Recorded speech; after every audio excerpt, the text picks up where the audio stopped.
Assalamu alaikum. We'll be starting in a few minutes. Just giving some time for people to join after the Maghrib prayer.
Hello, everyone. I think let's go ahead and get started. We are already like 10 minutes late, but I was just giving time so that people can pray and join. So we have two speakers, and we have been doing this webinar for almost several weeks now. I have done one.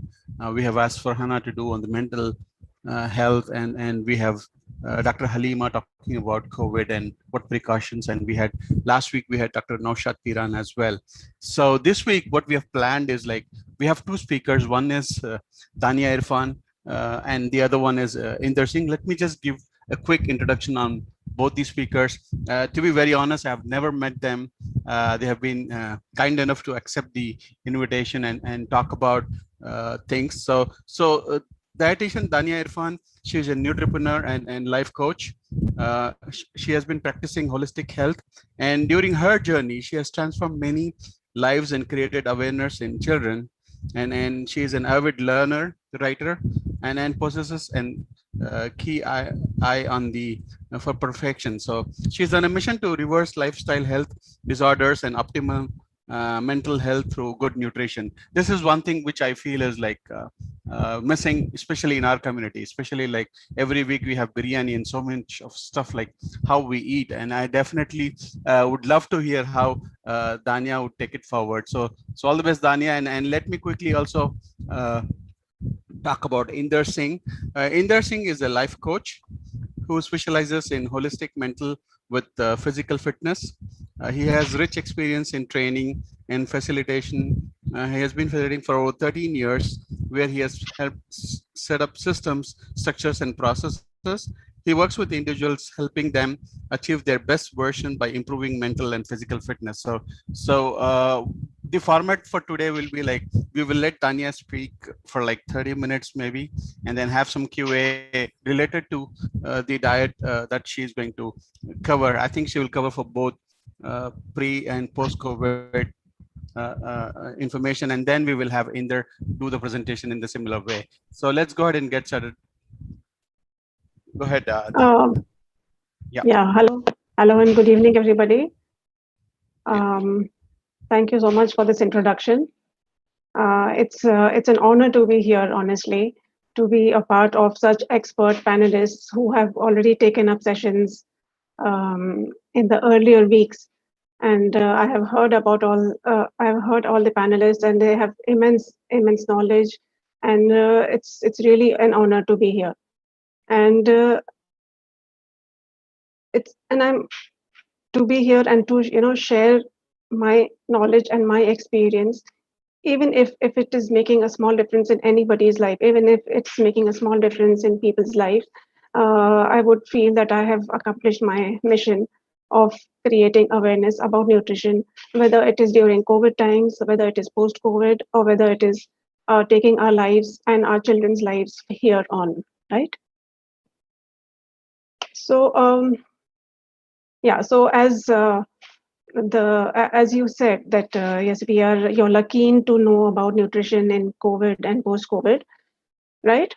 But before that, I would like to bring to the notice of the viewers over here that before we talk about nutrition per se, I would like to throw light on how what is immunity, and this word has been used numerous times and during these COVID times, although this was an important issue even before COVID, but it needs to be brought out. The importance of immunity needs to be brought out in this particular scenario. So I will just just throw light briefly upon what is immunity, and basically what is immunity. I mean, if you all must be just it's such a word, but immunity is just basically it is our defense system, our body's defense system, right? So it comprises of specialized cells which help you fight against any disease. So it's as simple as that, and it does this fighting with a protein called antibodies.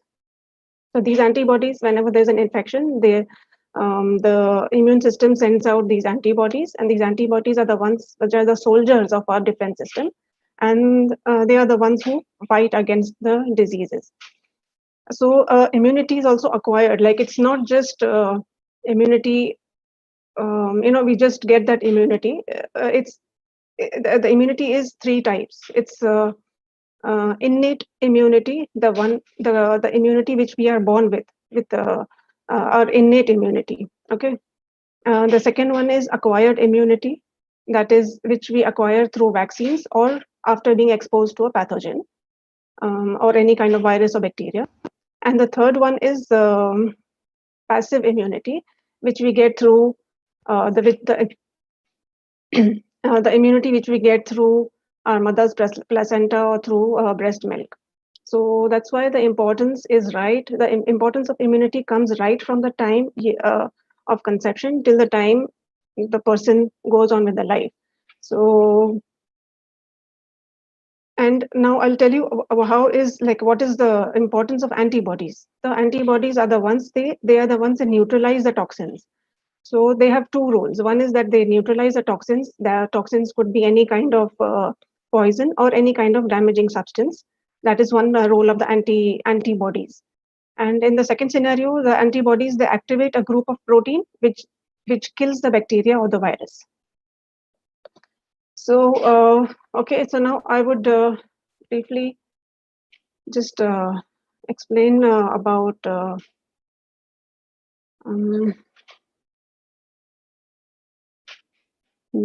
just a minute. Give me a time. I'll just share my screen.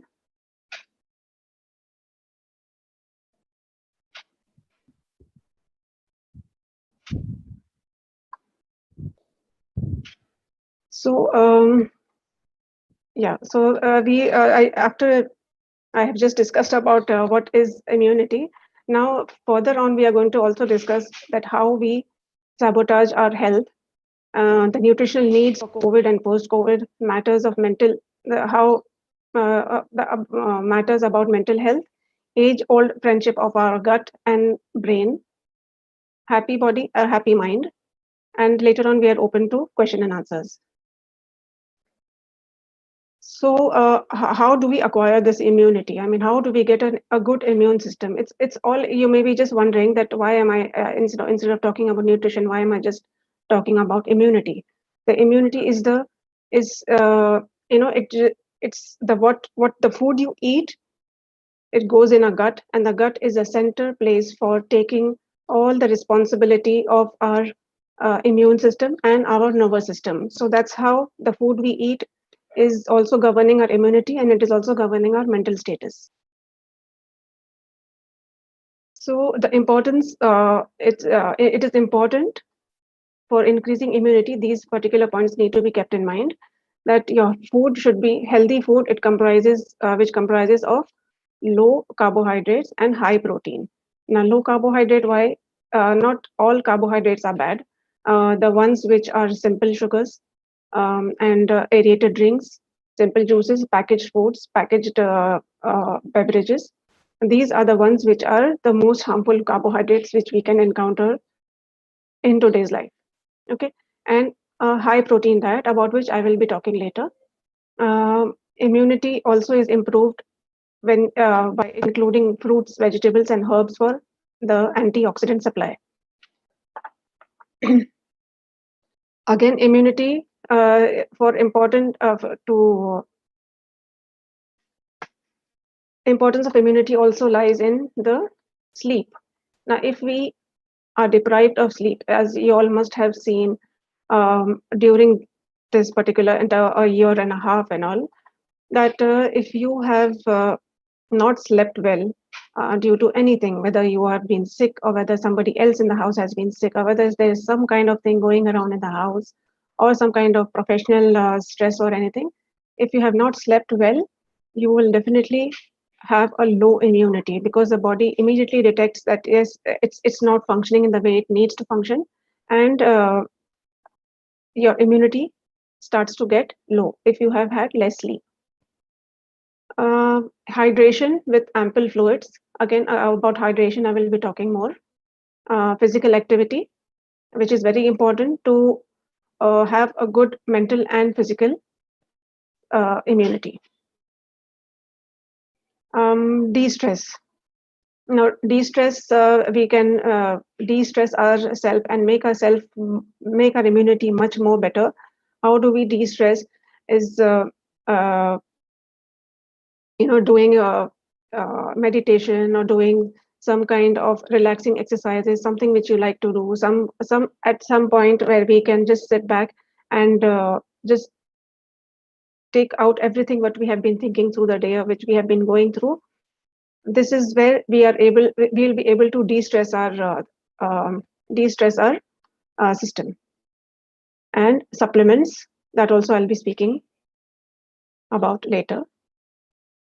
So now this is how we are neglecting or sabotaging our immunity. So we are just constantly eating because we are being exposed, we or our children, being exposed to eating all the ready-to-eat processed foods, which are laden with additives, preservatives, and also it is a contributor of simple sugars like cakes and pastries, and all these things are really deadly for our body. It's been so commonly used these days that it's becoming more and more difficult, especially for children, to be in control of not to eat processed foods or not to eat ready to eat or fast foods. That is what it creates an imbalance in our gut brain function. Ignoring a healthy gut. Now, most of the time what happens is some people are facing chronic constipation, or some people have got some irritable syndrome, bowel syndrome. Some people, there are some people who do not generally have, they have this acidity or reflux syndromes and all. This is a sign of an unhealthy gut. Now, till the time this unhealthy gut is not corrected with the proper food habits, it is going to sabotage your immunity. because the gut is the place where the most of the immune system is being governed. Not addressing the sleep cycle. So yeah, that's what we have spoken earlier, that this is where if you're not sleeping well, if we are constantly being, the next is, if you're not able to manage your time, or if you're not able to not able to control your device usage of devices and all. So these are small factors which will affect your sleep cycle. So it is very important that if you need to sleep, you have to make there needs to be a sleep hygiene which has to be maintained, a particular time to sleep, particular time to get up, and not to carry your work on in the bedroom or on the bed, which can have detrimental effects on your sleep. So take care of not using addressing your sleep cycle. That's very important. And then again, it is a reckless usage of devices. Most of us are having this habit of scrolling through the social media, or just watching YouTube or anything. It is like if you're having this addiction of being with the device all the time, whether it is on social media, whether it is chatting with somebody, or whether it could be anything. So this is affecting, and unknowingly it is creating a lot of stress, and it is affecting your sleep also. Unscrupulous time management. So if we have not planned the day well, we all must have experienced this, because now being at home, working from home, it has been such a task these days that yes, you are not able to, suddenly something comes up, and since we are at home, we are obliged to do certain work at a particular time, which we had not accounted for through the day. So managing time right in the beginning, say in the previous day, we can sit and account for what kind of time we need to allot for what particular activities, so that there is less stress in managing and work goes on smoothly. So these things are slowly, but like slow poison, all these factors are affecting our immunity. So, and why do I say sabotage our immunity? Because this is one thing which is in our control. All these points which I've mentioned here are in our control, where we can definitely make changes in them. These are small lifestyle changes which can help you get better immunity. Now, another thing which is of importance in lowering the immunity is smoking, or aerated beverages, or alcohol addictions. I mean, these three are very common addictions which we see these days, like smoking and alcohol addictions and aerated beverages. For whatever reasons, there is a lot of consumption or a lot of stress, because of which people are giving that excuse that they are smoking because of stress or whatever. And as we know, COVID is that pathogen which is affecting our lungs. So don't you think that smoking could be detrimental? So this is one thing which we really don't account it into. Smoking, it could be nowadays we are not going out. Otherwise, it is the pollutants also which are creating that pollution, which is going in our lungs and affecting our immunity. And also, our immunity also gets lowered if we are not practicing good cleanliness habits or unhealthy hygiene practices. Like, it's very important that if you have come from outside, you need to wash your hands, or whether you're cleaning, whether you're doing, whether you're, using vegetables or chicken or mutton or anything which has been used in the kitchen. Those things need to be cleaned, washed, and taken utmost care of, because these are invisible places through which we tend to get pathogens on, and if we do not clean it well, they have a chance of making us ill again and again, which again lowers our immunity. So am I clear up till now, or is it Yeah. So, ma'am, sorry to interrupt. This is like yeah. I have friends who smoke, and their question is like, the the smoking kills the coronavirus because it sits in the lungs. That's what they believe. I mean, I know it is funny, but that's how they justify thinking that the smoking which resides in your lungs actually helps them kill the virus. And unfortunately or fortunately, they have not got corona, so they are like boasting about it. So throw some light on that. Okay. Yeah. So yeah, it is not smoking as the smoke as such, but the nicotine is the one which is causing the harm to our lung. It is making our. It is in normal circumstances also. It is that is the culprit which is making our lungs weak. Okay. So it is the smoke. Uh, and to be honest, smokers will give you all sorts of excuses for why they cannot stop smoking or why they should not be leaving smoking.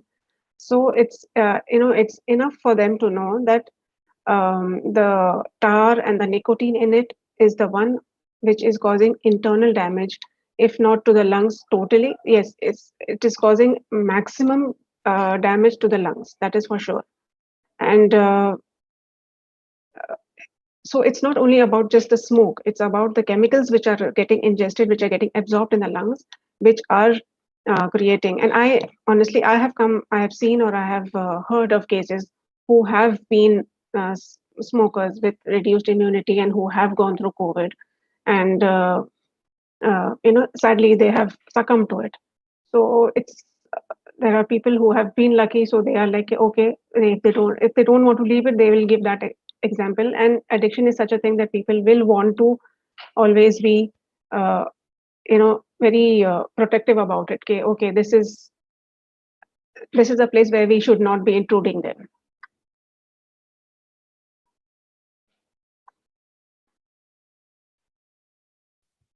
Can you give some specific examples of what kind of processed food that people should be like avoiding? I know, I mean, generally, but it will be good with examples because there are a lot of parents that would like to know. I mean, exactly, especially for the kids or for themselves. Yeah. What kind of? I didn't get you. What kind of Processed foods? food. I mean, Processed foods. Okay. yeah, ready to So eat processed food. anything which you have not made yourself and which you have got from the store, which is packed. Processed is the one which is packed and packaged foods. So the packed and packaged foods, why do we avoid these? Because they are having a lot of preservatives, and these preservatives are in the long run uh, they are not helpful for our body. Even for small things such as cakes, pastries. Then you have these packet chips, which the children are so used to having biscuits or packet chips, or all these things are also coming under processed foods. Also, processed meats like sausages and pickles and all ready to eat foods and all those things come under processed foods. So they are cooked and packed in such a way that they have to increase the shelf life. To increase the shelf life, you need to add preservatives. So the preservatives are the one which are causing the harm, and they are addictive because they are having sugar. And uh, as soon as these processed foods are consumed, you will feel good. The children will feel good. A person who is consuming it will feel good, while eating it, especially cakes and high sugar foods and all. And what happens is it raises the blood sugar. It gives you instant energy. So जितना तेजी से it gives you it has elevated your blood sugar. With that speed, it will lower your blood sugar, and again you will start feeling low. So this is a cycle which goes on and on. So these processed foods and sugary foods are best avoided for this reason, because they tend to become addictive, and the person feels like they are craving sugar and they're craving foods and all. It's because of this reason that they are being eating these kind of food, or there is some kind of nutritional deficiency which is driving them to eat sugary foods or processed foods. Does it include chocolates and ice creams? Yes, it does. Yes, ice creams now these days, it can be made at home, or there are certain yes. So ice creams are also included in this, and chocolates, yes, definitely. Leaving apart the dark chocolate, which has got more than 50% of cocoa. So those are the ones which you can have if you are really having sugar cravings. You can go for dark chocolates. not the ones which are high in sugar and milk and all.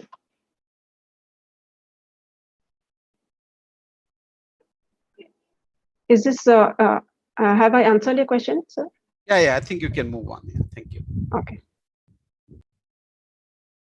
So now the symptoms of lowered immunity could range from, meningitis or some kind of skin infection or bronchitis or some little bit of cough and pneumonia, or even at a later stage or at an advanced stage of lowered immunity, people get into developing cancers also. So yes, now we come to how the foods. I mean, see, I will honestly, there is no fixed diet plan as such for any COVID patient. I mean, I do not believe in giving like rigid diet plans to in a general setup, in a general public setup, because it doesn't work that way. So I always encourage good and clean eating habits, which eventually leads to good compliance of the diet if they would like to go ahead with taking a good nutrition.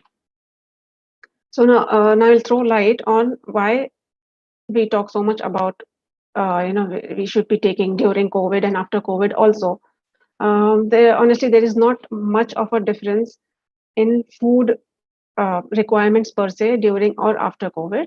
Yes, protein requirements are more, so the quantity is what will matter, but the uh, the nutrients are the ones which will remain the same before or after COVID. So the protein which is during COVID, protein is required for these for this purpose in the body. Protein is a building block for tissue and muscle repair. So any damage, anything which is going on inside the body, organ damage, or whether it is cellular damage, whatever it could be, it's all taken care of by the protein. And when the body is undergoing any disease or any kind of stress due to disease or any pathogen, it will require a good amount of protein intake, because uh, proteins are they are see next, if we see, it is the body's fighter cells are made up of protein molecules. The ones which we just said about antibodies and all immune cells, they are made up of protein cells. So if your protein intake is not good, if it is low, uh, the immune system and the antibody makeup will take a bashing. Now, the enzymes and the hormones are also protein based. All the reactions in the body, from the enzymes to the hormones, everything is taken care of by the protein. So if you are consuming low protein foods, or if your diet has been low in protein, you are highly likely that this protein malnourishment will cause you to get to be exposed to the infection, and the infection will last for a longer time if you have been protein deficient or if you have not been consuming good protein foods. So, and protein, after carbohydrates and fats and all, proteins are also responsible for giving you for giving you energy. The antibodies that fight the virus are formed from the protein. So these are the requirements during and after COVID infection, that protein is of utmost important, and definitely it should not be neglected, because normally if a person's requirement for protein is 1 gram per kg body weight, normally for a person who is not infected, it is 1 gram per kg body weight. So if a person is 70 kgs, his protein requirement would be 70 grams per day. And sadly, this protein requirement in normal populations is not met in Indian food. Considering the vegetarian or the Indian food scenario, it's full protein requirement is not met by any individual.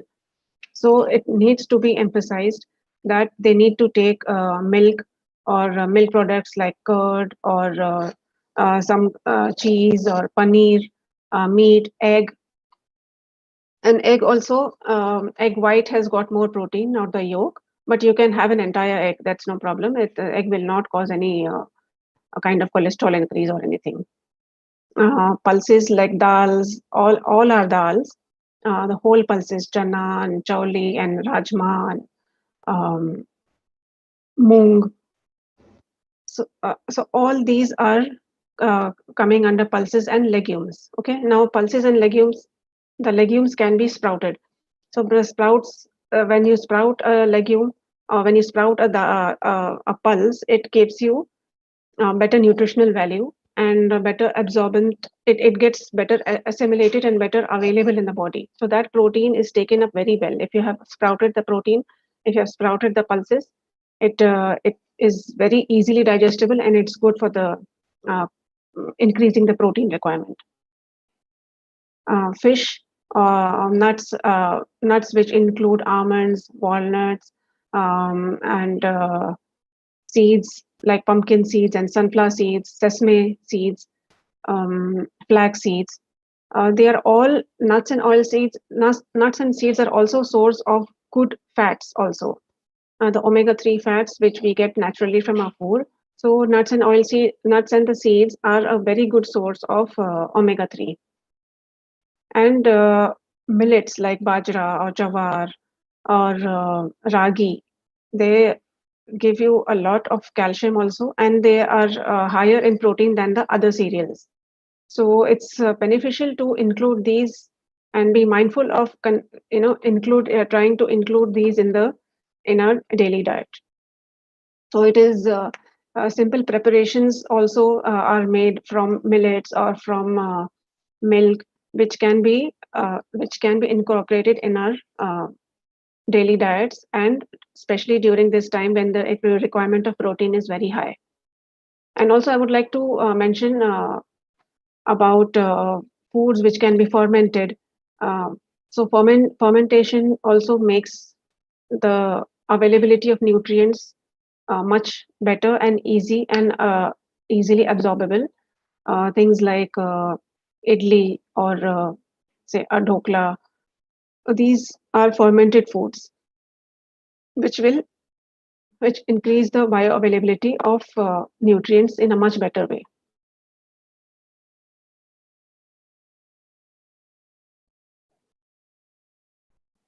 Now, the most important thing after protein during and after COVID is how well are you hydrated. Now, hydration is again, this is something which goes unnoticed, and people do not even realize that how much water they have been consuming, or whether any kind of issue they have, whether it is gastric issue or whether it is constipation or anything. It is all related to being not hydrated enough.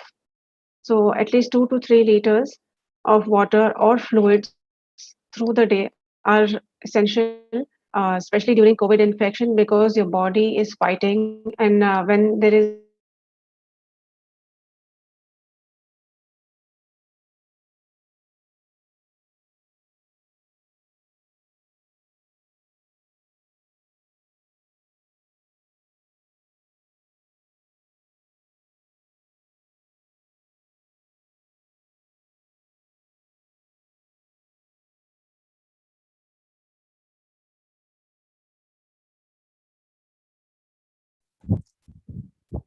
I'm not able to hear, ma'am. So, I mean, did we lose your audio?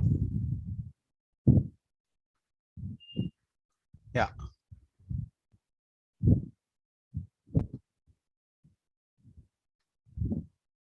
Tanya, ma'am, I mean, I think we lost your audio. I don't know if you're still connected.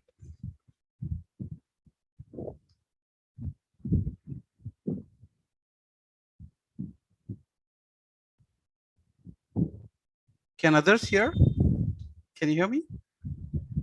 Yes, we are able to. Yes, yes, everybody. We cannot hear Tanya, ma'am, right? Yes, yes, yes. Okay. Let's give her a minute and see. Maybe she Sure. got disconnected, I guess. Maybe some network issue from her side. Yeah.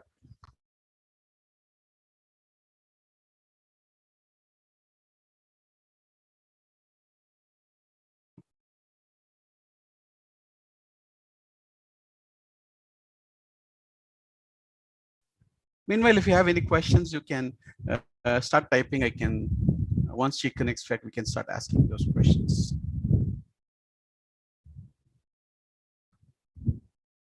Anyone? Any questions?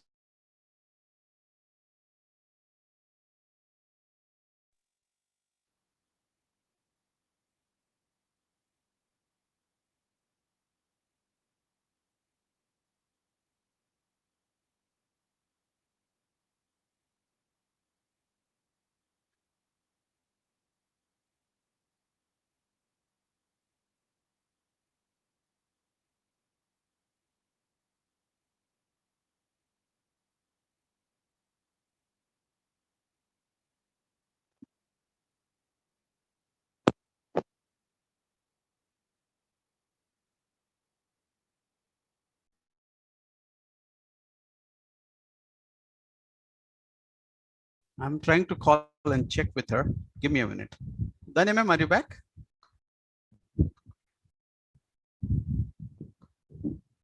Hello.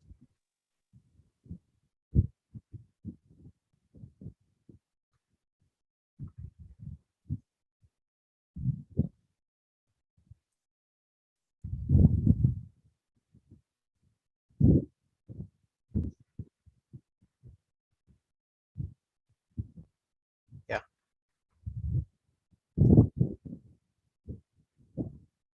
Farhana ma'am, can you check?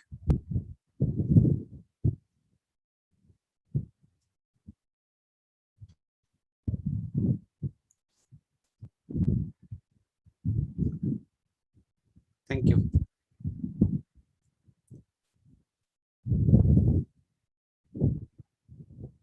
I don't know if she's still talking, thinking that we are able to hear. So that's the worst part.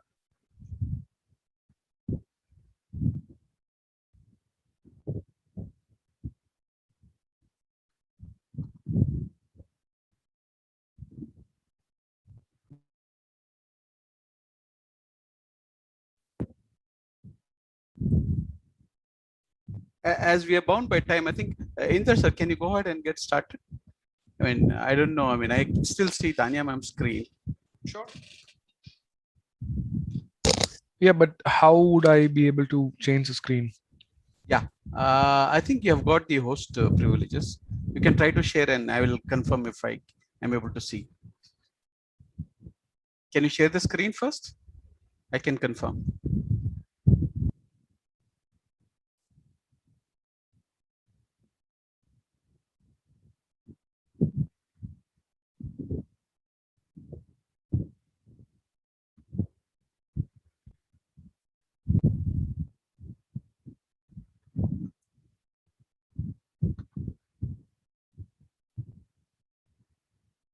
Yeah, I think we can see your screen. Yeah.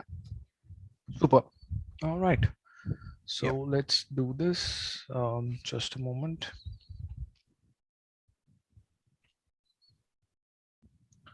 I think I have the option to present. So I'm going to be presenting. Is it visible? Yeah, we can see. Mental All right. fitness. Yeah. Super. Yeah. So the way Danya was supposed to end is to be, giving a way to my presentation here. So also, let me quickly go ahead and turn on my screen, my video. You're able to see me? Yes, we can. Hi. All right. So I hope everybody is doing good. I hope everybody is well right now, and away from the disease that we are battling, the pandemic that we are battling, and I hope you guys vaccinate yourself. If you haven't, please go vaccinate yourself. Right. So this is something as a general message that I would like to give everybody.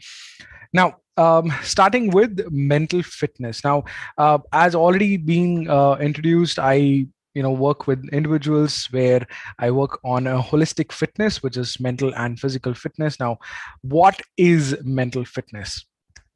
The mental fitness is defined as a stage of is defined as a state of well-being and having a positive sense of how we feel, think, and act. right? Now, just as we can improve our physical health by moving our bodies, we improve our mental health by strengthening our minds. Now, I'm not referring to memory games or thinking puzzles, but rather exercises that keep you mentally well and also build up your resilience to stress. Because the more mentally fit you are, the less stress or fatigue mentally you will get, right? And we're more likely to get sick when we don't exercise or nourish our bodies with proper nutrition. As you know, Danya ma'am had explained a lot of lot about how nutrition is important, what nutrition is, and what are the various kinds of nutrition help that you can get, what you can do about it. So similarly, when we don't practice healthy cognitive practices, the more likely it is for the mental health or mental fitness to decline. So far with me? Is everybody able to understand so far what we're talking about? Yep. Right? Yeah. Now, it's no surprise that the more you help your body, the now so this is with regards to your mental fitness, right? Now, the importance of mental fitness. It is not surprising that the more you help your body, the more you help your mind. Physical activity increases the flow of oxygen to your brain. It also increases the amount of endorphins, which is the feel good chemical in your brain. And for this reason, it is not surprising that people who are in good physical shape also tend to enjoy a higher level of mental agility, right? So let me tell you what happens, or the importance of mental fitness. What happens if you don't practice mental fitness, or what are the signs that you are not mentally fit, right? Something like poor concentration, being easily distracted, worrying more, finding hard to make decisions, feeling less interested in day-to-day activities, mood swings and not having a good mood or having low mood. There are also sometimes that you will feel overwhelmed by things. Everything seems to be like too much for you. You'll feel tired, you'll feel lack of energy. Now, when I say feel tired and lack of energy, there are people who contest that point, saying that no, feel, if you're tired, and you feel tired and you have lack of energy because maybe you're not eaten, maybe you're not had carbohydrates, or maybe there is less sugar, etc. Okay, yes, those are physical attributes of feeling tired and having lack of energy. But it is also mental, because everything starts here. What your mind says, your body follows. So if you're tired here, the rest of the body is also going to be tired, right? You will, again, continuing to what are the other things that shows that you're not mentally fit. You will probably sleep less, or actually sleep a little too much, right? Maybe you will talk less and you will avoid social activities. You will jump between ideas and topics, and you will not be able to concentrate on something that you're talking about, or want to discuss about, or whatever it is. You will find it difficult, you will find extremely difficult to control your emotions, right? And something that Danya ma'am was also talking about, the effects. She was explaining about, or she pointed a couple of things, like if you smoke, this is what happen. If you drink, this is what will happen. Smoking and drinking is also related to being mentally fit, right? If you're not mentally strong, you tend to develop these kind of other habits that sort of calm you down, or help you distract from what you need to do, right? So smoking and drinking issues come up. You will be irritable, you will have short temper, you can also develop aggression, like extreme aggression. You will get pissed and vexed at anything and everything. You're doing something, there's a sound that comes somewhere, you will be irritated. I've seen people who are irritated with bird noises. There's a tree outside, there are birds chirping, and this person is getting irritated because of the birds chirping, right? There is a site, like say probably a kilometer or maybe two away from the person's house or work area, and there's some construction work going on, there's some sort of this thing, civil work going on. Obviously when civil work is going on, there are a lot of machines around and a lot of noise that is there. The person is actually irritated. Instead of feeling that okay, that is there, it's there, this thing, you can't really go ask them to stop. And this is during the daytime. It's not, I'm not saying that they felt irritated or the person is irritated or vexed because it's happening in the nighttime. In nighttime, anybody and everybody would get disturbed because they have to sleep. But here it's daytime, and it's regular working hours. Okay, so I'm also going to go ahead and quickly open my chat window because I saw that it is blinking. All right, so somebody has asked the question, sir, how can we prevent outward mental attacks? Now, I would not need to know a little more about it. What do you mean by outward mental attacks? Now, while you put that on the chat, I will continue. Now, how do you become mentally fit? If I'm spelling that right, is it Husna? If I'm sorry if I misspelled your name. Apologies on that, but let me quickly let you know how you can be mentally fit. Right now, with that, maybe one of your, maybe that the question that you've asked can get answered. If not, we can discuss a little more about it. Explain to me what you mean by outward mental attacks, and then we can discuss a little more about it. Right now, how do you become mentally fit? Simple exercises, and these go against a few few norms that we are asked to follow, few things that we are supposed to be doing. One of that is multitasking. If you need to be mentally fit, try and see if you can stop multitasking. Right now, multitasking enables you to get more things done at once. Yes, but there are times that it can actually create more problems than it actually solves. Focusing on one task at a time will improve your concentration on that particular task and help you be more productive. If you get me, you can probably put a thumbs up in the chat. If you don't get me, again, as I said, I can talk to you separately, right? But it is important now. And trust me, multitasking is a word that has been floating around from a really long time. But have you really wondered what multitasking really means? What is the true definition of multitask? Or has somebody actually told you how to multitask?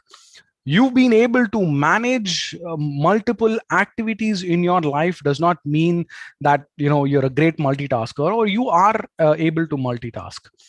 What do you mean by multitask? When it comes down to work, it means something else. When it comes down to your personal life, it means something else.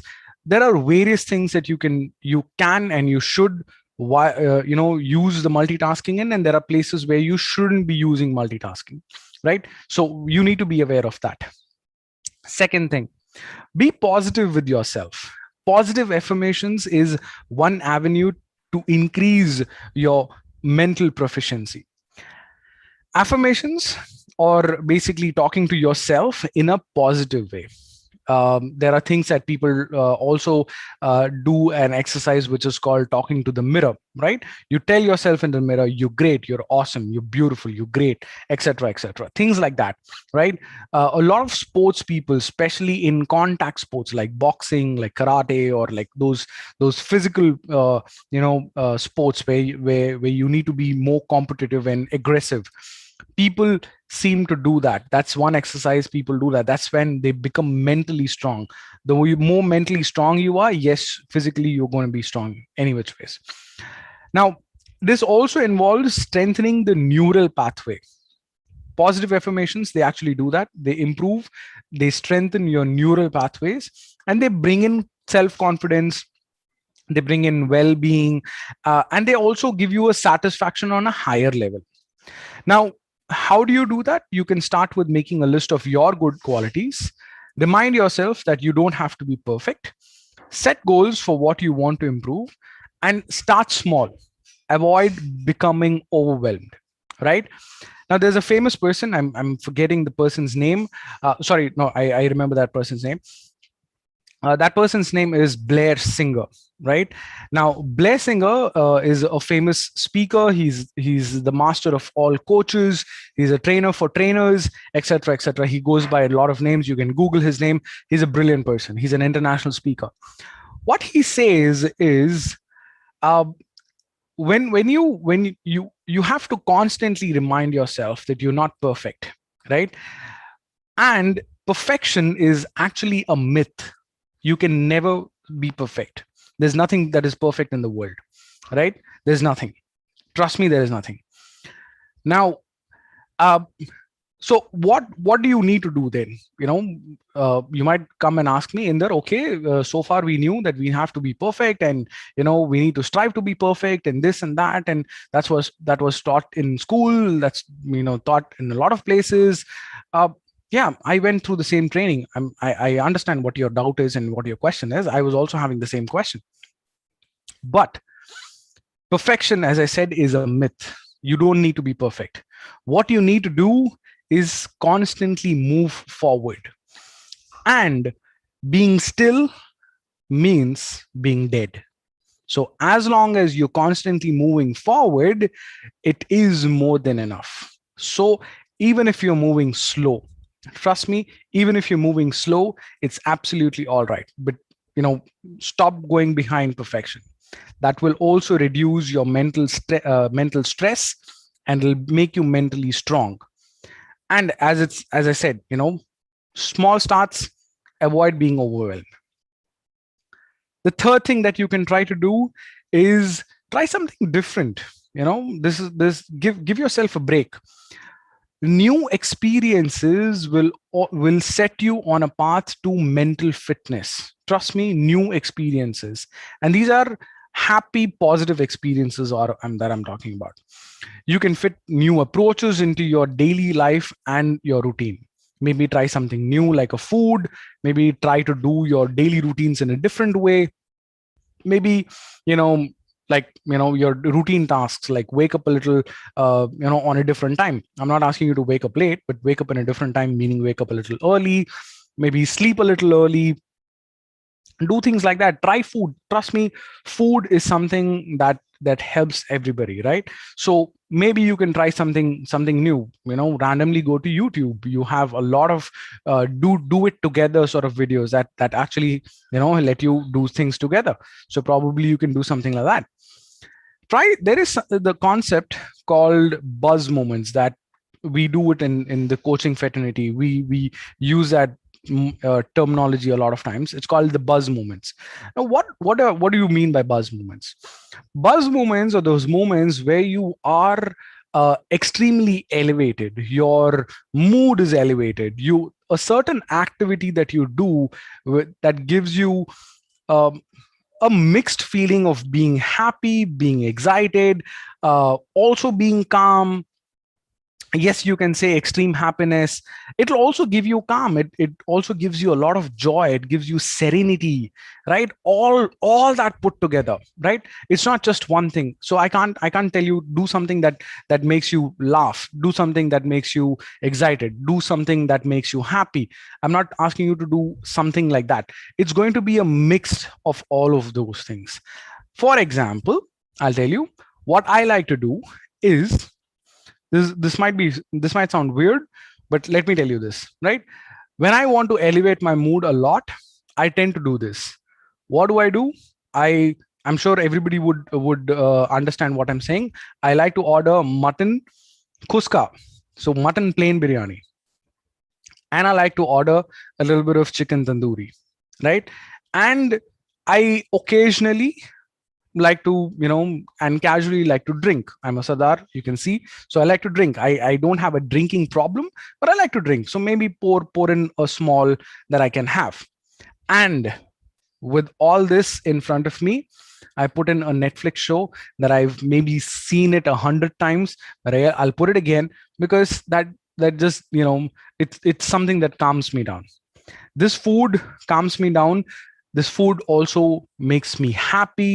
This food makes me feel good here. You know, feel good here in the stomach. Yes, obviously it is biryani. Come on, right?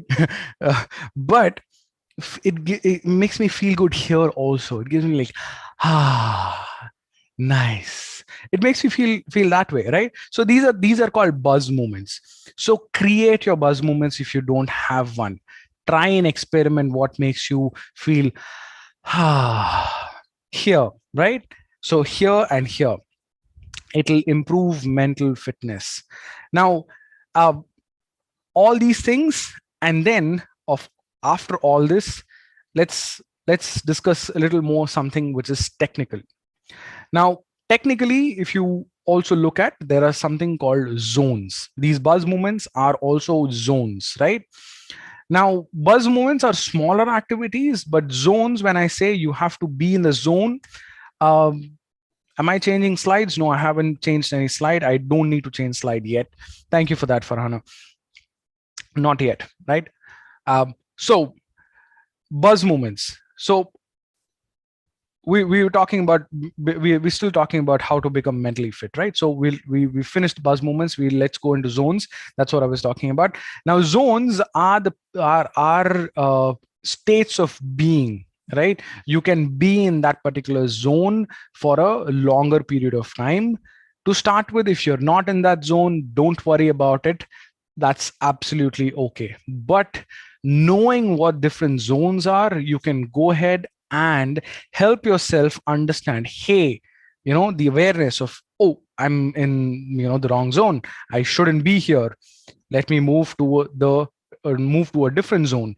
Do something called a state change. Maybe do a quick activity. Again, this is something that we coaches usually talk about, called state change. State change can be jumping around, maybe listening to a music, maybe take a quick break, maybe go take a cold shower, right? Or maybe a warm and a hot shower, depending upon where you are. If you're in Chennai, then you can't take a hot shower, right? So these are called state changes. So you can do something like that. Now, zones, we were talking about zones, right? So let's go. What are the different zones available? The first one is called the red zone. The second one is called the yellow zone. The third one is called the green zone, and that's where we need to stay. What is a red zone? This is a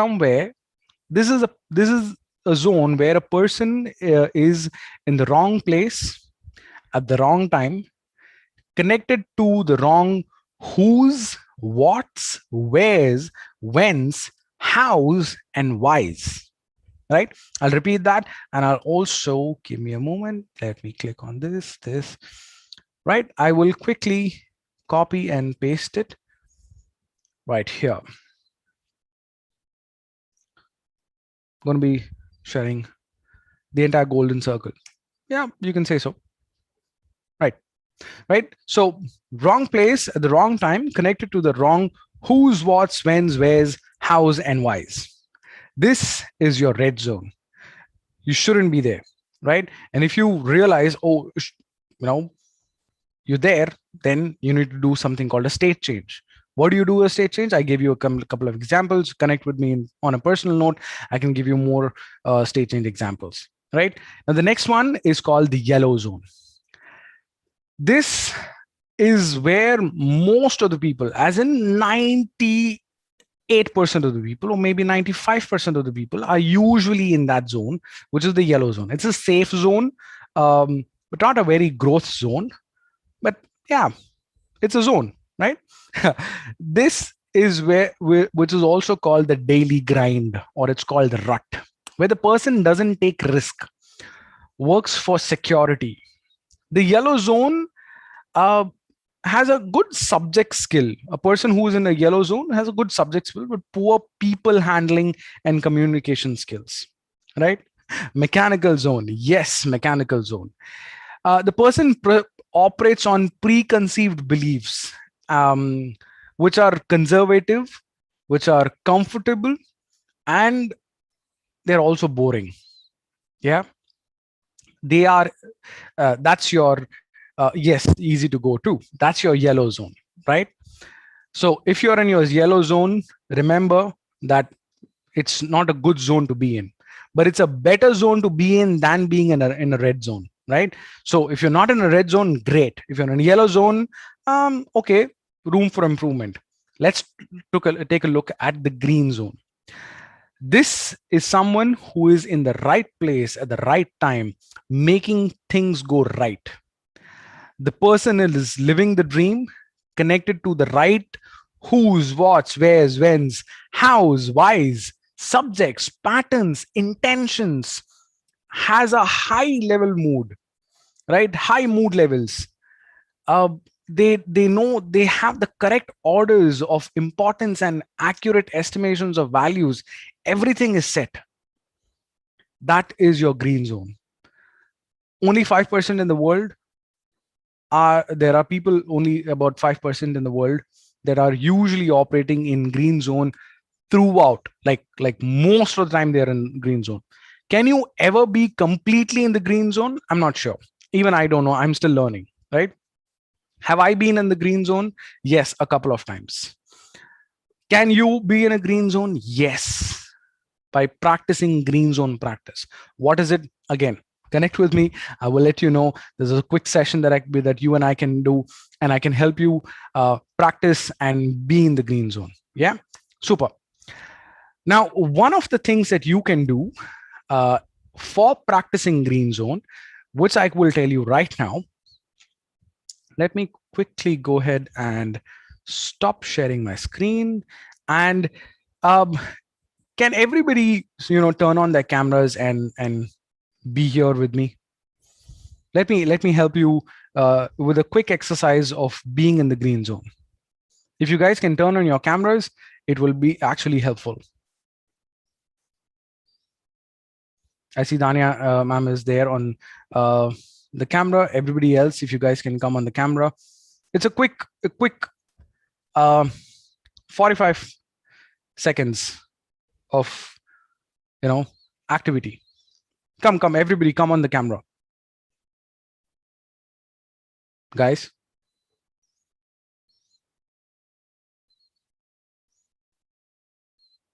Hi, Jesse. Thank you for coming on camera. Can you find a place where you can sit? Super. Thank you. Hi, Said. Hi, Farhana. Everybody's coming on camera slowly. Let's go. We have 4 more people to come on camera.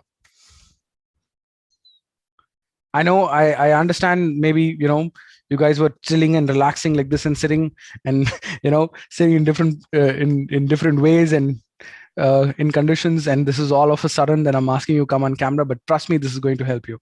Yeah. Said not wearing clothes, not wearing presentable clothes, not having hairstyle done. It's absolutely okay. Just come. This is a no judging zone that we are in. So it's absolutely okay. Said, go ahead. Please come on the camera. It's going to be only for 45 seconds. This is going to be a quick 45-second practice. And I'll explain what we're going to do.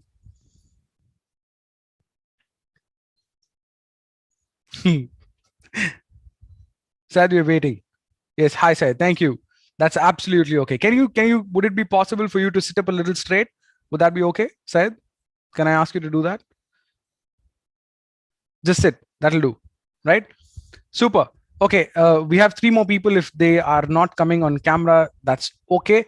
Let's be here. Now, what this activity is going to be? This activity is where you are going to stare into your camera.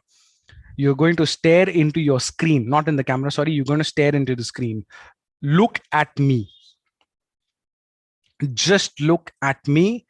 Keep quiet and just look at me.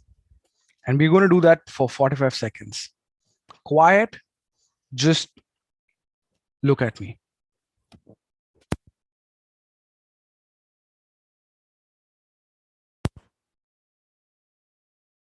Try to zero down your thoughts. Don't think about anything at all. Just look at the screen and stare. Keep looking at my face. Nowhere else, just my face. Keep looking at that. Stare.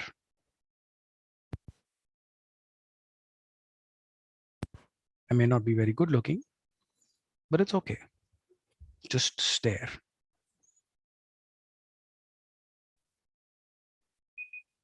Okay. For You're looking like Masoom, sir. I think you Right. cut your audio. Yeah. yeah, it's back, right? You guys can go off camera if you want. So this is something called presence, right? This is something called practicing stillness, practicing presence, right? This was 45 seconds. What went into your mind? You can put it on the chat box. Let me know what it is all about. Put it in the chat box. What you felt. What was going in your mind when you actually were practicing presence or stillness? Put it in the chat box and let me know, right? But this is just a 45-second stillness that we practice. It's also called the presence. 45 seconds. Yeah. So your thoughts went right. So your thoughts went random, right? You were like, kya ho raha hai, what's going on? Ye ho raha hai, wo ho raha hai. You weren't expecting anything. Nothing much happened except thinking I became Sufi. Okay, yeah. So that's what I'm saying. So a lot of thoughts come in. Now this is just a 45-second, and you just stared, and everything sort of around you sort of started to pour in. A lot of things started to come in. The more you practice stillness and the more you practice presence, 45 seconds is the start. Then go with 2 minutes, then go with 5 minutes, 10 minutes. There are people who've done for half an hour. Just sit, look at somebody, stare. You do need a partner. If you don't have a partner, reach out to a coach. We have a list of coaches over here online. Reach out to them.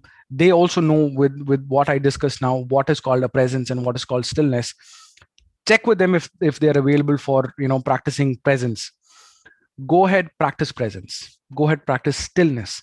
And it's not necessary it has to be done sometime early in the morning, a quiet zone. Just find a quiet zone, just place where there are less number of distractions, and stare into each other's faces. That's it. Trust me, that will move you into green zone, because the more you are quiet and looking at a person, not talking, eventually thoughts will start flowing in. A lot of different things will come into your mind. A lot of ideas will come into your mind. After you've practiced stillness, do not discuss anything. Just go ahead to do what you were supposed to do. Do take a note of what are the different thoughts came to your mind, how it made you feel, what happened during that presence. Take a note of it. You don't really have to share with your coach. And that's about it. If you think you want to share with your coach, go ahead. Tell them, hey, this is what happened. Maybe the coach could, help you out with a certain problem or a certain issue. But yeah, this is something that you can do. You can do it with a family member. You can do it with yourself into the mirror. But mirror staring is not that great, right? It's extremely boring. If you have a live other person in front of you, it makes a lot of sense, right? I hope you guys are with me and it is making sense. Yeah, give me a quick thumbs up on the chat box. Say yes or type in a yes if everything is good so far. Guys, people, hello. Yes, okay, right. Become mentally fit. Super. Now, the next thing that we're going to talk about is physical fitness. Now, what is physical fitness? When I say physical fitness, do you get a mental picture of a person, a female having that hourglass waist and extremely fit, wearing sort of weird 3/4 and a sports bra or something like that, and then she's doing this or doing this, or she's standing like this, and a guy who's absolutely topless, right, with all muscles and chiseled 6-packs or 8-packs, whatever packs, right? Salman Khan. Okay, so right, when I say physical fitness, that comes into your mind, right? Physical fitness actually is a state of health and well-being, and more specifically the ability to perform aspects of a particular sport, and your daily activities. Physical fitness is generally achieved through proper nutrition, through moderate or vigorous physical exercise, and with sufficient rest. I hope you understand that, right? Now, physical fitness does not mean you need to have a six pack. Physical fitness can be there even if you are at a 25, maybe, 27 fat percentage in your body. You can still be physically fit, right? Yes, you're prone to other chronic problems if you have a higher fat percentage in your body, but then you can still be physically fit, right? Now, that's what you need to practice. That's what you need to do. When you approach being physically fit, most of the time, in your mind, because you have all those images already filled with the social media and the media breakout that we had in the early 2000s, that everybody's fit, and especially just like how Syed said, Salman Khan, everybody had a six pack and they were bulging muscles and this and that. Yes, that is just a output, or you can say a side effect of being physically fit. Trust me, having a body like that is only a side effect. It is not the real effect. The real effect of physical fitness should be where you're able to perform your daily activities. Say if you're living in an apartment which is 4-story, and if the lift goes bad, do you think that, yaar, how will I climb up? Oh shit, the lift is gone, man. Do you go into this thing? Or say if you're driving somewhere, your car gets punctured, do you like, oh shit, car puncture, it's gonna take a task to change the tire? I've been with people who like changing a tire in a car or pushing a bike that runs out of a petrol. They are exhausted and gone. That's not being physically fit. You need to be able to do those daily activities. Models, actors, people who need to be in front of a screen, who need to have a social media presence, trainers, social media influencers, as in fitness influencers, they need to have those six packs. Because if I'm that kind of a person who's talking about you need to be physically fit, or you need to do this exercise, you need to do that exercise, and this and that, and I'm propagating a lot of this, and if I have a chubby stomach, you guys are not going to really believe me that, okay, this guy is doing this and he's talking about this, but he himself has got a chubby stomach, right? So those guys need to have that kind of body, and they need to have that physical appearance. On the other hand, do you need it on a daily basis? No. And do you realize those people, how much hard work they need to do? That becomes their life. They don't have any other things that they can do. But you and I, we have a lot of other things to do. We maybe half of you guys are parents. You're way elder than I am. You have other things to do, other things to take care of. Simple things like climbing stairs, simple things like pushing a vehicle, simple things like sitting down, literally squatting down and changing your tire, and not feeling like you've did a great job by changing your tire. It's your own tire that you've had to change because it is punctured. And holding your breath and holding your back like this afterwards, doing that sort of an activity. Not going through all that means you're physically fit, right? And that's where comes something called the functional fitness. I am a person who propagates, who encourages people to do and achieve functional fitness than the fitness that you see outside the gym, right?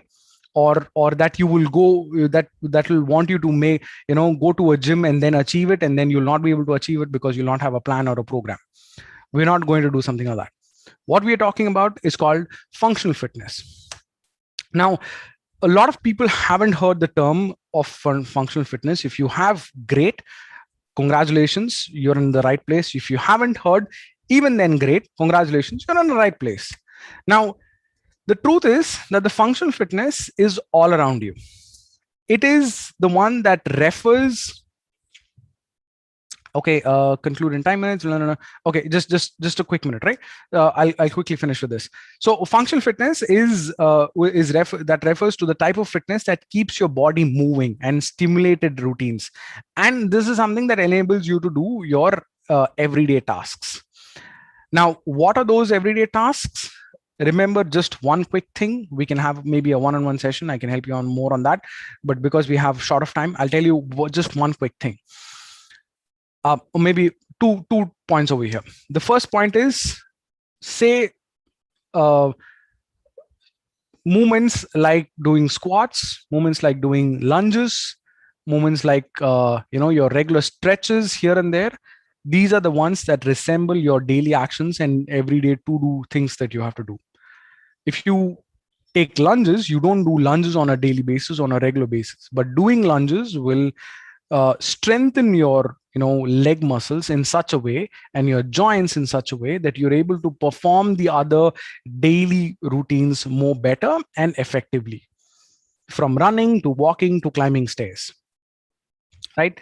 Now, the second thing that I have to say is, try and see baby videos. If you have a baby in your house, if you have an infant in your house who's just learned to crawl, sit, and who is learning how to walk, amazing.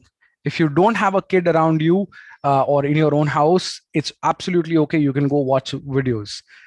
Kids who are learning to crawl, walk, and sit, those are the kids, or those are the infants that are actually moving through the functional fitness. You wouldn't find a kid bending down and lifting stuff, but you will find a kid literally squat down and lift the stuff. The kid wouldn't go bend like this.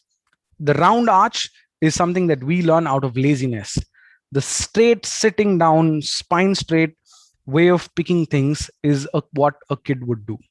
So try and see if you can mimic those movements. Part of that is your functional fitness, right? And that ends which is the old is gold is what I was supposed to talk about. So that ends my presentation. Thank you very much. These are my handles. Instagram is Thatsaran Sardar, LinkedIn, email indersingh.lifecoach@gmail.com, indersingh.co.in is my website. And thank you. Any questions? If you have any questions, please do reach out to me personally, or you can put it on the chat and I can explain. I can answer your questions. And then we Quickly, can move ahead. Thank you. Yes, please. It was nice knowing you and get to know about the physical and the mental fitness. So one question, especially with COVID around, a lot of people find it difficult. I mean, with a lot of negativity, like this person died, this person got COVID and all that. So what is your suggestion? Like some people watch it, some people don't want to watch the news or the death news or the COVID news. It's, I mean, for some it is okay. For many, it is like very, depressing, or you can start correlating yourself. Oh, what if I get it? I will also, I mean, they start getting into that mode. These are all the external factors that affect you really mentally, right? So what will be your suggestion, how to, manage that? Right. So here, your mental fitness comes into play. Remember a couple of things over here. The first thing is that if something has happened to somebody else, that same thing is not going to happen to you. That's the first thing. The second thing is, the more you keep thinking about something, that is what is going to happen. If you are thinking to buy something, for example, if you want to go ahead and buy a certain object in your house, if you keep thinking about it, you eventually go buy it.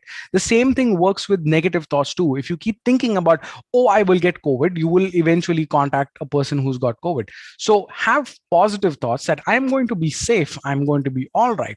And go back to your basics, something that we learned sometime when we were in primary. Prevention is better than cure. Prevent yourself. Our government shouts out a lot of healthy habits like wearing a mask, washing your hands, sanitize. Do all that on a regular basis. And mental fitness is like, eating food. Right? If you eat healthy food, you're going to be healthy. If you're going to eat junk, you're going to get fat. So the same way, the news has to be filtered by yourself. Don't listen to the negative news. You have a you have that capacity with you. You have control over it. Don't read those WhatsApp messages. If you find somebody who's sending you these kind of messages, this kind of news, forwarding it to you, tell that person, hey, don't share it with me. I don't want to do that. Now, having said that, when close friends and family and relatives, they are going through something like this, at that point of time, the only thing that will help you again is going to be prayers, right? Prayers are not necessarily enchantments that you do. Prayers are simple, positive vibrations that you send out in the world, right? Prayers have to be simple, or should be simple in these scenarios, and should be something that you're talking to, whoever you pray to. Now, if you're religious, go ahead and do a religious prayer. If you're not religious, go ahead and connect yourself to the universal energy, because at the end of the day, all the religions talk about the universal energy. So talk to the universal energy. Tell them, hey, you know what? I'm feeling scared. Help me out. Guard me. Safeguard me. Keep me safe. These are also part of your positive affirmations. Keep me safe. Please help the other person. Please help them. I would want you to help them. I urge you to help them. To the universal energy, right? If you talk it out that way, universal energy would listen to you. Trust me, that works, right? So that's what I'm talking about. Now, instead of feeling negative, it's there's always something that clients talk about, and what if it doesn't happen? What if it doesn't? People are usually they get attracted to the negative zone. But people never ask, what if it actually happens? Let me go ahead and do it, right? So start thinking about what if it happens, and say it will happen on the positive part, right? So my friend is going to get all right. I am going to see him. I will talk to him. Things like that.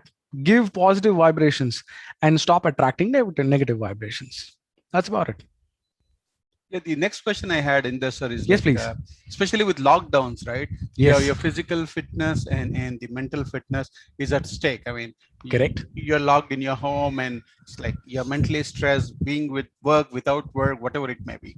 Both are at stake. So what is your best suggestion in this lockdown time? I mean, it looks like the lockdown is not going to get lifted. I mean, it is not going to get lifted. Maybe till the end of the year. We don't know how long, how many waves we have, because looking at UK, we have more waves coming. So, correct. So how do we cope up in this, both the physical fitness and the mental fitness? So, see, physical fitness is actually rather easier said than done, because everybody, I'm sure, will be able to find a space of 6 feet by say 3 or 4 feet, right? That, like a square patch. It could be a balcony. It could be a terrace. Terrace is going to be big. It could be a walk area in your apartment. If you're living in your house, it could be a street. All those places are not that are not restricted. You can go to those places. You might not be able to go to a public park maybe, but you can walk around inside your apartment. Start doing simple walking exercises. Climb stairs 2-3 times from down to up, right? That is easily going to help you on your physical fitness. If you're living in an apartment, try not to take stairs. If you're living in a really high rise, maybe skip 5 or 6 stairs if possible, right? Maybe do that. That is with regards to your physical fitness. Mental fitness is again, the repeat of whatever I said so far. Talk to a person, talk to a coach. All these things that you think about, sometimes it helps to talk to a person who is already at an elevated state, right? Most of the coaches who you find over here are usually at an elevated state. Otherwise, the coach would need help and he would no longer be a coach. I'm not saying that coaches don't get into that. Coaches reach out to their own coaches and other coaches. That's a different thing. But if you have a person who you think you can reach out to, talk to them. And simple things, like I said, practice stillness, practice presence. That will help you out. Find a place which is calm, which is quiet, and just sit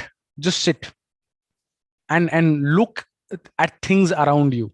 If you have a view of the sky and trees, just look at the skies and trees and just sit there for about 2 minutes, 5 minutes. Just look, right? especially with the lockdown, there's not a lot of hustle and bustle that is going on around you. There's a lot of stillness, there's a lot of calmness in the environment too. Look at what is going on. Just look at things. Trust me, it'll calm you down. And go to a place which is a little open. Again, as I said, it can be a terrace, it can be your parking area, it can be an area which is a little open, which is a little breezy. Practice breathing exercises, small breathing exercises like 1 2 3 1 2 3 1 2 3 1 2 3. Simple things. That's it. These will elevate your mood. You will naturally start progressing into a positive mental health and a positive mental state. Thank you, sir. Nice learning a lot of good things from you. So I will quickly switch to Danya, ma'am. Yes, please. I'll quickly go ahead and stop sharing. Yeah. And so she can take over. 10 minutes. We'll try to conclude. So Danya, ma'am, quickly.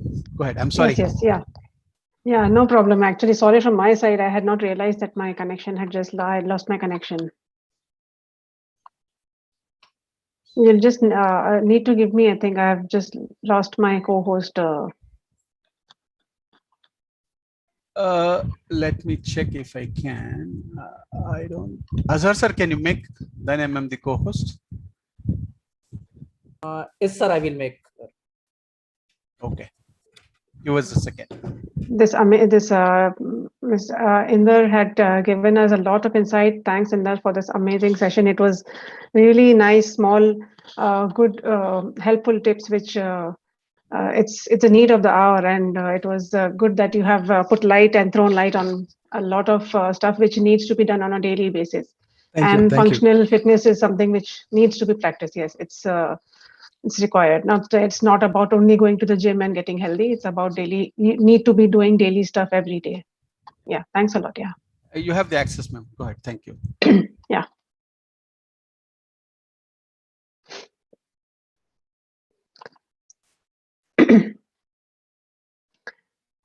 Yeah, so I was talking about why hydration is important, and hydration helps in water. Basically, it helps in all chemical processes in the body. It maintains the lung integrity. That dehydration is the one reason why people develop depression and anxiety, and water helps in the transport of nutrients and gut function. Now, things which you can include during this period of COVID and post-COVID is all fruits, all vegetable juices, all vegetable juices, as in, there are certain vegetables which can be incorporated into juices.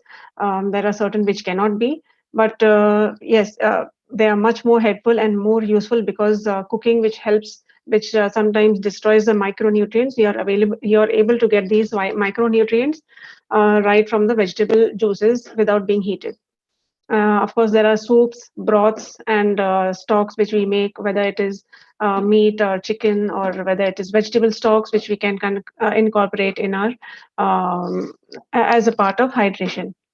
Buttermilk, and more to keep in mind is that these fluids should not be consumed at a cold temperature, room temperature, or hot or warm, but do not consume it at a cold this thing, because it can aggravate certain symptoms of infection. Coconut water, it all depends. Sometimes some people tolerate it well. Some people, if they do not, it can be taken if it is not causing any problem. And there's sattu drink, which can be made with water or milk. Porridge, which is a milk-based drink, which can be made out of oats, or which can be made out of nachni, ragi. There's golden milk, that is the utmost important. Turmeric milk, which gives the which gives good antioxidant properties of antioxidative and anti-inflammatory properties of turmeric. And kanji, which is may say rice water, or dal water, which sometimes out of they tend to give you more strength during the time when you are recovering from COVID, because food and regular food cannot be tolerated or is not liked by the patient most of the times. So incorporate as much as possible of all these fluids and it will help them recover because it will be incorporating the fluids as well as the nutrients if you are giving protein along with all these. Now, supplements, as you all have, as is discussed earlier also by the doctors on this panel, vitamin C, 500 to 1,000, 500 grams to 1 gram per day. Vitamin D, which can be taken twice a week during the acute stage. Later on, it can be taken once a week. 6,000 IU of vitamin D. Zinc, magnesium, and vitamin B complex. All these zinc, magnesium, vitamin B complex, they have such minor roles, but they are very important because they help in the food tasting. Some people lose the taste of smell, or some they lose the taste of they lose the sense of smell. So smell and taste can be recovered by having zinc and magnesium supplements. And B complex is obviously required for all the energy supported processes in the body. All the processes which gives us energy as a support are given by B complex vitamins. Omega-3, which have natural sources also, which we discussed, flax seeds and walnuts and almonds and everything. Apart from that, there need to be 1 capsule of omega-3 given for every day. And probiotics supplements, because sometimes COVID patients are on antibiotics. Some doctors prescribe antibiotics, and this can disrupt the gut health, which for which probiotics, when they're given, it helps to come out. So these supplements will help to maintain gut integrity. Now, what happens is when we eat whatever we eat. Now, I just need to just rush through this gut-brain connection, that whenever we eat something which is, say, a refined food or something like a junk food or anything, what happens is the gut and brain connection gets disturbed because there is an imbalance of chemicals in it. Okay, so these are all the series of all the series which you will see. A series of symptoms which the person will experience. There could be ranging from mood upset, there can be, concentration disruption, immunity drops, levels of hormones go for a toss, compromised protective layer of the gut gets, the gut layer gets compromised. Then there is harmful metabolites which reaches the brain, and ultimately there's inflammation and havoc which is created in the brain. So the kind of food which we are taking is affecting our gut as well as our mental health. So that is where I wanted to bring in the connection, why it is important for before food we think about how we should be able to we should understand immunity per se, on what kind of foods we should take to improve our immunity and our gut health, which in turn will give a better mental state. It will have good mental integrity. So now, if we see, it is as simple as that. Happy, if the body is happy and if it is healthy, so happiness releases hormones, releases the happy hormones. And if you have a healthy body, you are happy, and these hormones which you need a daily dose of these hormones, that is dopamine, oxytocin, serotonin, and endorphin. So these are different hormones which play a different role to help us making happy, as Mr. Inder earlier said, doing physical exercise or doing some kind of happy moments. Okay, so these bring about a rise of these happiness hormones, which is important to cultivate, because with all this bombardment of all kind of negative news around, and seeing loved ones and close people losing out on COVID infections and all. So it's important to keep our integrity, our mental health for our own self and for our close family members. So if you have a happy and healthy body, you're getting this dose of dopamine, oxytocin, serotonin, endorphins, and you have a happy mind, and a happy mind again will make a happy and a healthy body. So that's why food is important during, after COVID, for gut health, for mental health. And I had just to rush through all this, but thank you for being there. Thank you for listening. And if there is any question, any queries, any doubts, please. Yeah, I have like a couple of questions, ma'am. One is you talked about tender coconut, right? So a lot of people say you should have it early in the morning, 7. Some Mhm. people say you should have it at 11 o'clock. Is there any specific timing or it depends on the body? Mainly, yes. It at times it depends on the body. Most of the time, it is like that. Some people tolerate it very well when they have it early in the morning, and taking care that the coconut water, once it is opened from the shell, it should be consumed immediately. That is the only care you need to take. Otherwise, whether you take it at 7 or whether you take it at 11, it doesn't matter. People avoid taking it in the evenings because it can create a cold kind of effect, or sometimes it can cause gastric disturbances if they are taken late in the evening. But early hours, say around up to 12 to 1, 2 o'clock, it's fine. It doesn't make a big difference with coconut water. Thank you. The other question I had is like, this is a very common question, especially, I mean, we know that the egg is the ideal protein. We get the best protein, right?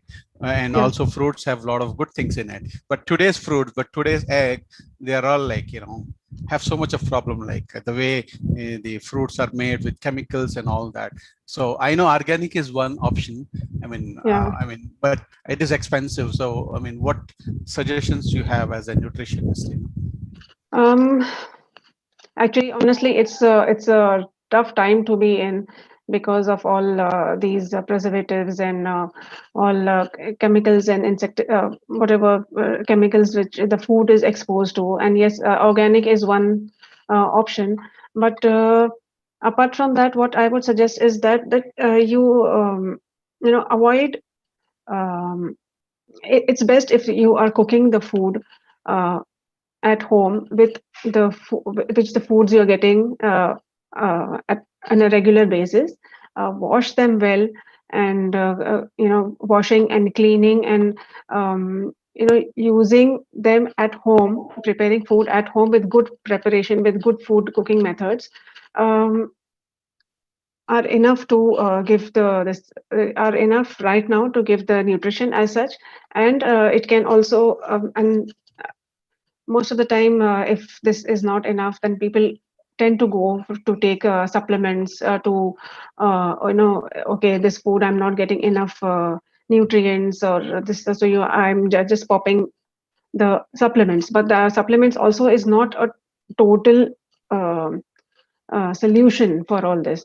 Only thing is we need to balance whatever we have right now, because I don't think we are going to get any better quality of unless we grow it in our own gardens. It's not possible to get a pure source like how we used to get it when our age old or grandparents used to consume. Fair enough. Yeah. There is one question that Yeah. using Red Bull, I mean, is it energy drinks like Red Bull? I mean, uh, is it advisable or no? No, I would say a straight away no, because first thing is that they have a lot of caffeine content, and second is that they stimulate that brain so much that constantly the brain is active, is in the active mode, which is also not good for your mental health, right? So that activity at a higher level. But what happens is with this Red Bull and all, it's not that okay, where the person will take it once and then okay, it's fine, I'm just taking it for one for single use. So it happens that they get the kick out of staying awake late and all that, so it becomes a habit. So it is creating a kind of mental disarray in your brain, because it is constantly active, and once the effect goes down, then they feel like okay, they feel very low, and then they want to take it again. So it's, as I had said, for the sugary drinks, it's a vicious cycle. Once you take it, you feel high and kicked, and then when immediately as it goes off, the effect goes off, you feel and you start craving for it more and more, and this thing goes on and on. So it's actually a fad to consume these aerated drinks or this Red Bull kind of energy drinks and all. Um, take good food and right kind of food in the right quantities, and do not go by fat diets and just going by Google or just asking somebody else who has been on a diet that what have you taken, even I want to take, and all these things don't help. These are all shortcuts to getting what you want, but to get an optimum nutrition you need to have uh, uh, correct nutritional counseling by a professional, so that will put them on the right path to eating the healthy food throughout life. And believe me, it's people who must have tried this. If people on this panel have tried it ever to go on a diet or who have tried to make their habits healthy, it's not that difficult. If you have made up your mind, it's all about being in the mind. If the mind is made up, nothing will be impossible for you to do. So make a pledge today to take healthy food. Be mindful about what you're eating. Do not take processed foods. These are small lifestyle changes which I discussed in the previous slides. That the small lifestyle changes: being hydrated, taking enough proteins, um, taking enough water, sleeping good. All these will help you in sustaining your own health over a longer period of time. And your body is something in which you have to be. It is going to be with you all till the time you die, right? So you are going to be in your own body. So take an oath to take care of it. Take good food, hydrate yourself, um, and consult a professional if you ever need to for your, whether it is diabetes, if there is a diabetes or hypertension or PCOD or any kind of lifestyle disorder. We are all here. I mean, as professionals, we are there to help everybody. So go ahead and make your uh, life healthy. Yeah, thank you, ma'am. Thank you for all the tips, and thank you to you both. I mean, especially to Dania ma'am, and also to Inder sir. I mean, despite having busy schedule, I know how busy you guys are. I mean, with families, with all the other commitments you have. Thank you for being part of this Begin Now initiative and sharing your knowledge. I'd like to even thank Farhana for introducing you both. So I hope we will someday meet and then maybe see how we can share our knowledge. Thank you. Thank you, It was a pleasure. everyone. It was a pleasure. Thank you. Thank you, everyone. Thank you so much. Azhar sir, you can close. Yeah. I mean, this session is live on YouTube. You can share. I will share the link for you both actually.